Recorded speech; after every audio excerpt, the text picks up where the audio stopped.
നമസ്കാരം. Raf talk ഫുട്ബോളിലേക്ക് അവർക്കും സ്വാഗതം. ഇനി മെസ്സി നേടുന്നതൊക്കെ ബോണസാണ്. ഇനി എന്താ മനുഷ്യന് ബാക്കിയുള്ളത്? ഒന്നുമില്ലല്ലോ.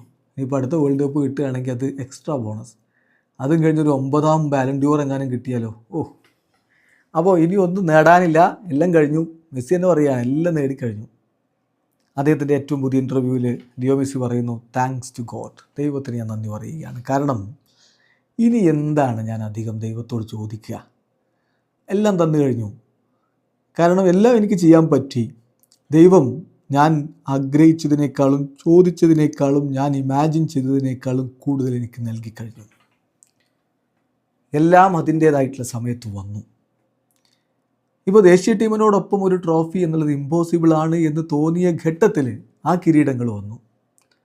എനിക്ക് ഏറ്റവും അധികം വേണ്ടിയിരുന്ന ദേശീയ ടീമിനോടൊപ്പം ഒരു കിരീടമാണ്. അതാണ് ഞാൻ മിസ് ചെയ്തിരുന്നത്. ആദ്യത്തെ കോപ്പ അമേരിക്ക വിജയിച്ചപ്പോൾ ഞാൻ പറഞ്ഞു, അറ്റ്ലീസ്റ്റ് എനിക്ക് ദേശീയ ടീമിനോടൊപ്പം എന്തെങ്കിലും ഒന്ന് നേടാൻ പറ്റിയല്ലോ എന്ന്. പിന്നാലെ വന്നല്ലോ ഫൈനലിസിമ, വേൾഡ് കപ്പ്, ഖത്തറിൽ വേൾഡ് കപ്പ് കിരീടം ചൂടി, സെക്കൻഡ് കോപ്പ അമേരിക്ക നേടി. അപ്പോൾ അതുകൊണ്ടാണ് ഞാൻ എപ്പോഴും പറയുന്നത്, എൻ്റെ ഫാമിലിയോടും ഞാൻ ഇങ്ങനെ തന്നെ പറയാറുണ്ട്. അതായത് ദാറ്റ്സ് ഇറ്റ്, എല്ലാം നേടിക്കഴിഞ്ഞു. ഇനി നമുക്ക് ശാന്തമായിരിക്കാം. വി ഹാവ് ഡൺ എവറിത്തിങ് എന്ന് ഞാൻ ഫാമിലിയോട് പറയാറുണ്ട് എന്ന് കൂടി ലിയോ മെസ്സി പറയുന്നു.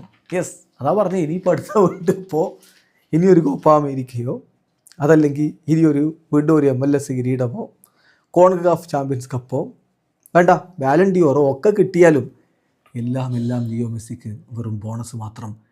ഇത്രയും കംപ്ലീറ്റായി എല്ലാം വാരിക്കൂട്ടിയ മറ്റാരുണ്ട് ഫുട്ബോൾ ലോകത്ത്? വീഡിയോസ് ആയിരിക്കുന്ന ഫുട്ബോൾ ലോകത്ത് കൂടുതൽ വിശേഷങ്ങളുമായി റാഫ് ടോക്സ് കൊണ്ടുവെത്താം.